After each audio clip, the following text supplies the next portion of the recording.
I needed a pep talk, so I brought in the most optimistic Georgia fan I could find.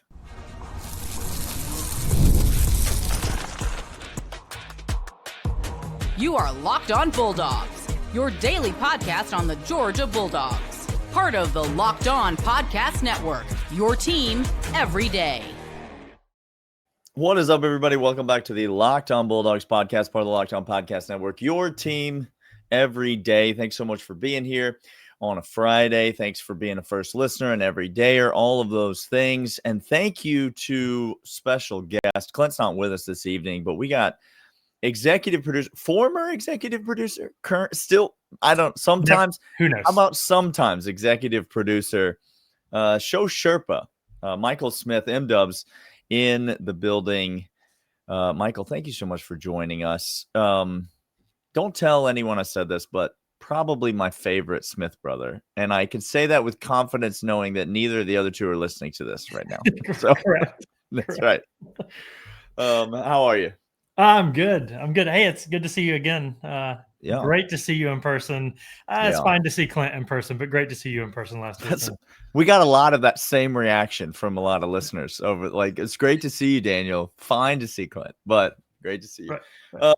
Listen, I said in the open, Michael, you know, sometimes you're a married man. It's sometimes when you're in a relationship for a long time, it doesn't, the words don't seem to quite have the same effect on you as they did at the beginning. And so all that to say, Clint tries to pump me up with Georgia enthusiasm and optimism often, but lately it's falling on some deaf ears. And so I brought you on because I need your help. I need you to tell me your big picture thoughts about this Georgia program.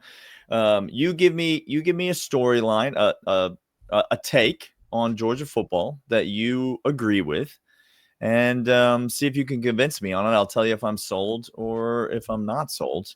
So what have you got? Where do you want to start? So I've got two sides of the ball. Let's take it offense and defense. Sure, let's start. Let's start wherever you want. Let's start on the more optimistic side. Okay. All right, good. We don't want to lose all of our listeners right away. So let's please start with the offense. I'll start with Daniel. We're fine. Okay. We're fine on offense. We're going to be great on offense. In fact, I think we've lost one game by 3 points to the number 2 team in the country. Sure. Right? The best team in the country. We all know. Yes, that's right. Absolutely. Yeah. The team that has actually played formidable competition and continued to win. So we lost one game by 3 points, and we had a MacGyver offensive line. I mean, we had duct tape, we had paper clips, we were trying to hold that thing together. I'm telling you, we're 4 weeks in the future now. We've got an offensive line that is finding their gel. They're starting to work together. I think we've got these guys working the right way.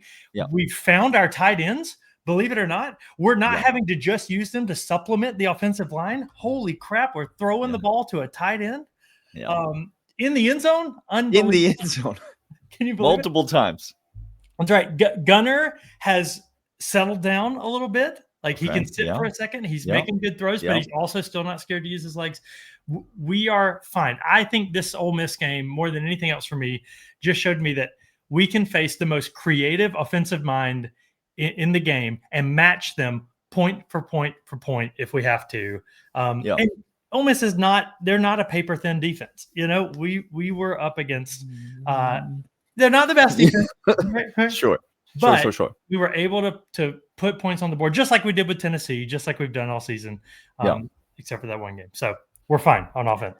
Yeah, I think I think I'm sold on that for sure. In fact, I might be more optimistic than you, but I think, Michael, this might be the best Georgia offense under Kirby Smart.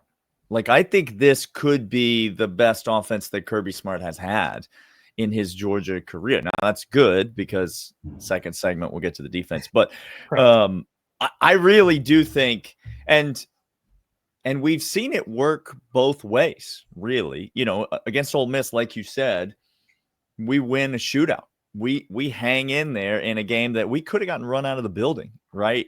Early on, but the offense keeps us in it. We kick some field goals. We get some, that OPI on the first drive and whatever. Like, we get some tough luck, have to kick a few field goals, but we hang in it, and we're able to outscore a team that's scoring. We saw it on the other side against Auburn the game before, where it's more of a low scoring, grind it out. The offense gets a bit of a slow start, but then is able to get a drive when we really need it at the end of the half. It comes up clutch, comes up, big in these big moments, pulls a team back into a game. And so, yeah, we've seen this offense kind of play it both ways. We've seen them start out a little slow, but then be clutch when they need to. And then we've seen them go out and just score. I think the Colby Young thing hurts, but I think this offense is really, really good. And you mentioned it, tons of weapons, tons of versatility to what they can do, which is exciting, right? Yeah, I'm continually amazed at how many names I can list when I'm thinking of viable touchdown scorers. Yeah. It's just unbelievable. We've got 3 solid running backs that can score on any given play. You've got a quarterback that can break free and score on any play. You've got London Humphreys. You've got Zachariah Branch. I can't believe I listed them in that order. My apologies, Zachariah Branch. But you got tight ends. So many weapons. Yeah, you got Cash Jones out of the backfield. You got Clint. You got a ton of options. It feels like Mike Bobo, deep in his bag, can call anything that he wants. I think we're going to see more Noah Thomas. Kirby maybe even alluded to a little bit, maybe some CJ Wiley coming up in the second half of the season with the Colby Young injury. Yeah. We're going to get to the defensive side of the ball. Michael's got his work cut out for him. But first, these. And these are Mazda. This episode brought to you by Mazda, moving the game forward. For those who believe it's not just about playing the game, it's about redefining it. There are moments where you do more than put points on the board. Those moments move crowds, move culture, and keep the game moving forward. Just like Mike Bobo and this Georgia offense keeps the game moving forward. That's what you get from Mazda. When you follow what moves you, the unexpected is only just the beginning. It's just like there's more to every highlight. There's more to every Mazda vehicle. Mazda, moving the game forward. Move and be moved. All right. We agree. The offense is fine. Not even fine. The offense is great. Do you want to talk about the defense now, or is that? Is Clint available? No, he's not. He's busy tonight. I want Clint to come back and talk about Alabama's power run game. Yeah. Okay. Anyway. To be clear, he just misspoke, but the way he defended it, I was like, I don't even know who I'm talking to right now. What's happening? I'll often hear from you. No, that's not right. No. You've made it all the way to God, no, Clint. Yeah, on that one, so. Something. Yeah. So let's talk about this Georgia defense. Is there reason for optimism? Don't ask Kirby Smart a question about the secondary in the presser, Michael. Everything's fine. There's no. You reporters clearly don't know anything if you think there's problems with this Georgia defense. Right. Very testy Kirby Smart means there's definitely a problem with the Georgia defense. That's Kirby's 101. Give me your thoughts, your take on the defensive side of the ball. Yeah. So my suspicion is, or my hypothesis is, Kirby is defensive about the DBs. We're asking him questions about the DBs in the press conference, but I think maybe Kirby knows that our problem on defense is not so much the DBs as it is the front seven. And this is not optimistic. This is actually very concerning to me. But when I think about havoc plays, when I think about QB pressures, when I think about tackles for loss, when I think about forced fumbles, when I think about game-changing movement on that defensive line, we're just not getting it. And I think that is what's exposing. when Ty Simpson can sit back there and smoke a cigar and then figure out which of our DBs he wants to take advantage of, of course, you're going to have problems in the secondary when your offensive line is not, or your defensive line is not getting through. Yeah. Daniel, I've got some stats. I'm going to take it.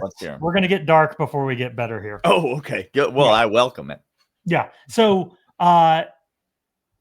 we've got a few problems on the defense, and I'm talking about havoc play. So I'll focus on tackles for loss, sacks, and fumbles for just a second.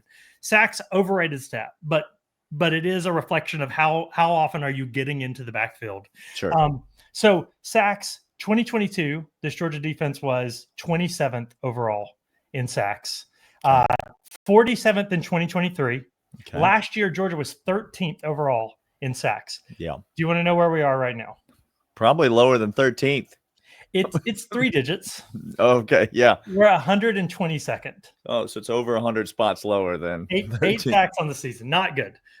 But sacks are an overrated stat. Overrated stat. Let's move on. Tackles for loss. So we didn't get the quarterback, but we're in the backfield when he hands the ball off or when the screen pass. Georgia good against the run this year. Has acquitted themselves well. So maybe tackles for loss we'll find ourselves in a better position. Correct. Last year we were 27th overall in tackles for loss. 2022 we were 20th overall. Okay. This year we're 131st. 131st. Remind the people, do you have off the top, how many teams are there in the FBS? It's not more than 140. It's less. It's in the 130s. Yes, that's correct. We are in the bottom 10 of the FBS in tackles for loss. Okay. So that to me is problematic. I'll go one more. Actually, let's talk about let's just talk about those for a second. To me, that's our fundamental problem. If I'm Kirby Smart and I am not a defensive mind, what I'm really pissed about with this Georgia team is that I have to care about defensive stats because I've never had to care about it. And yet I watch this team and I'm like, what's broken? Why is this not clicking? And so I find myself browsing lists of teams and I'm like, I don't have time for this. This is not my job. And yet I'm having to care about this. But I look at that and I think, we've got big problems on third down. We can talk about that. We've got big problems in the red zone. I mean, our opponent red zone conversion rate. Yeah. They're walking in once they get it down there. Correct. So what's crazy about that red zone conversion rate, by the way, is we're like 13th in the nation. It's not terrible. I think we allow scores 73% of the time that our opponents are in the red zone. They get some kind of score. The problem is most of those are touchdowns. What is that score? Yeah. And so when you look at just the touchdowns, we're 81st, 13th overall in red zone points allowed, but 81st in touchdowns. It's just not good. But I think fundamentally, if I'm Kirby Smart and the defensive staff, Schumann and the staff, you got to look at that defensive line and how do we get guys through? And I think we saw it the last 2 drives of Ole Miss. And I hate that it took 4 quarters. But we saw guys finally getting some penetration, finally getting their hands up on passes. And I'm just hoping that's a spark that maybe something clicked. I don't know. It's just everybody looks a step slow. I've been saying about Gabe Harris all year. It just looks a step slow. Elo Mendoza, we've seen Quintavious Johnson. We've seen him flash and make some plays at the end of that game against Ole Miss. 33 came up, made some plays. Josh Horton came in, made some plays. Elijah Griffiths played fine this year. At the end of the day, the problem with this defensive front is to get into the backfield and make a tackle, sometimes you just got to beat your guy, right? We can't be sending exotics every time we're going to get a pressure, right? Like one of Georgia's 2.5 sacks on this season or whatever it is that we have is, just like an A-gap blitz from CJ Allen. You can't be sending CJ Allen on blitzes and getting your sacks that way. At some point, one of those guys on the defensive front has got to look at the guy in front of him and say, I'm going to whip you and I'm going to get to the quarterback behind you. Somebody's got to cause some problems. We're not even seeing quarterbacks flushed out of the pocket. It's not like we're playing these elusive quarterbacks and we got him dead to rights in the backfield and he just Cam Newtons us and, gains some yards anyway. Like there's nobody back there. You mentioned Ty Simpson. He's not mobile. He does not do well under pressure. He's not good in those settings. We put him in that setting 0 times. Yep. Jackson Arnold didn't beat us with, oh crap, the play's broken down scrambles. He beat us with designed runs and just scheme where we were out of position. So yeah, I agree with you. It's up front. And as much of the problems as we've had in the secondary, I think the worst coverage on this team is still on the underneath crossing routes. I still think the worst coverage unit on the team is the linebackers by quite a bit. Yeah. And so Georgia's got issues that extend well beyond the secondary. I think the question, though, is, are those issues fixable? Because the things that we're saying right now, I know you got a 5-star, but he's a true freshman. You got transfers that have come in and they're, maybe starting to make a name for themselves. That what we're ultimately saying, and this is the frustrating part to me, Michael, is that the guys up there aren't good enough. They're not, the players aren't good enough to do what we need them to do, which makes me think, is this a fixable problem? Because players are going to develop, but they're not going to fundamentally change between now and the end of the season. Yeah.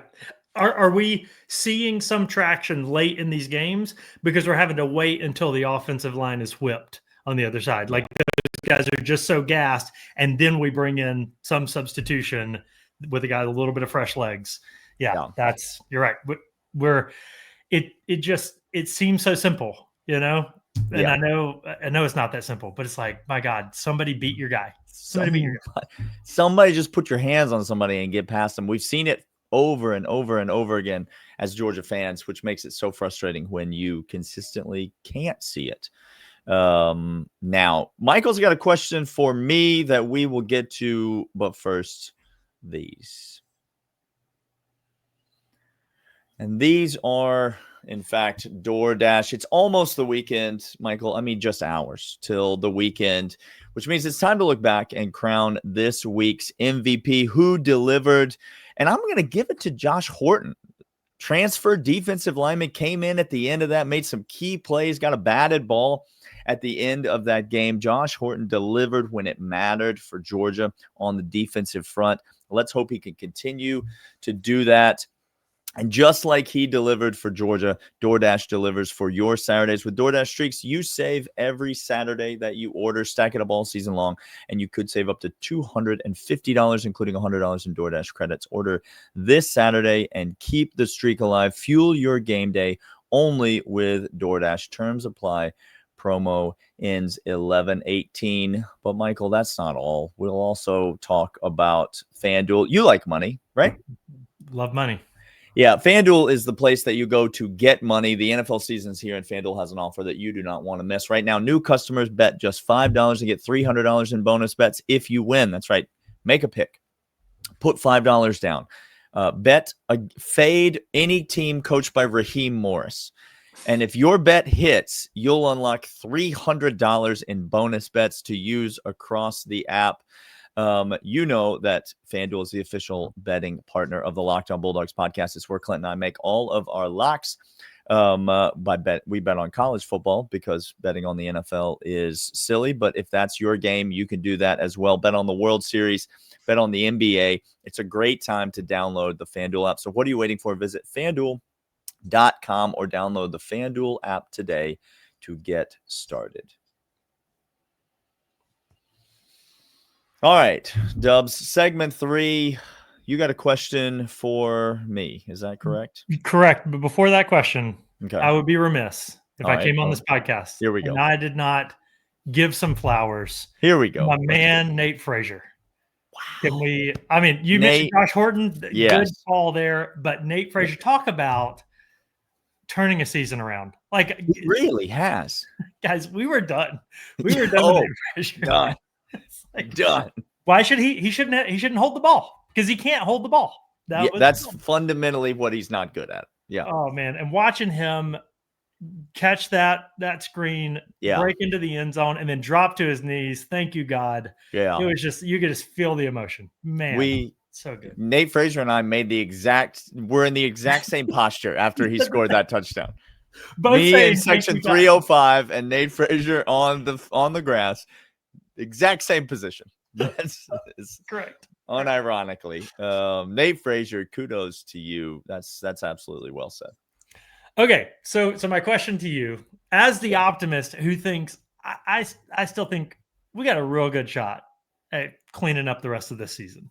You think most likely record for Georgia in the mind of Michael Smith when the season ends is what? I think it's 11-1. Most likely. And second would be 10-2. And second would be 10-2. We disagree. We fundamentally disagree about that, but that's great. That's right. That's fine. That is my perspective. So my question for you, I know where you're at on this. You're on the record we are at least 10-2. Georgia will lose another game. Yeah. Yeah. So I've got not necessarily which game do you think we'll lose? Okay. But which game? Maybe you can answer that too if you haven't already this week. But then which game is the least risky to Georgia? Like which game are we most likely to recover from to still have a viable path to everything we want? Oh, right? You're saying if I could hand pick one game to lose, which one would I choose? Correct. It's a great question. And it's a devastating question because as I play it out in my mind, here's how it goes. You can't pick Charlotte. You'll miss the college football playoff if you lose to Charlotte. Correct. So you're out. Yeah, you can't pick Charlotte. You pick Charlotte. But I really want to pick Charlotte. Correct. Because once you start looking at some of the other options, you could lose to Florida. Okay. You could lose to Texas and their fan base. Oh. So there's that one. You could lose to Mississippi State and have to carry around that you lost to Mississippi State. You were the one. You were the team for an entire. Now, Mississippi State's a good squad this year. And I think Georgia could lose. I think that's a losable game for Mississippi State or for Georgia against Mississippi State. It's a legitimate losable game. Yeah. We darn near lost to them in Athens last year. I was there. It was ugly. That's a losable game. Yeah. You don't want to lose to Mississippi State, though. And then you got Brent Key playing in the Super Bowl.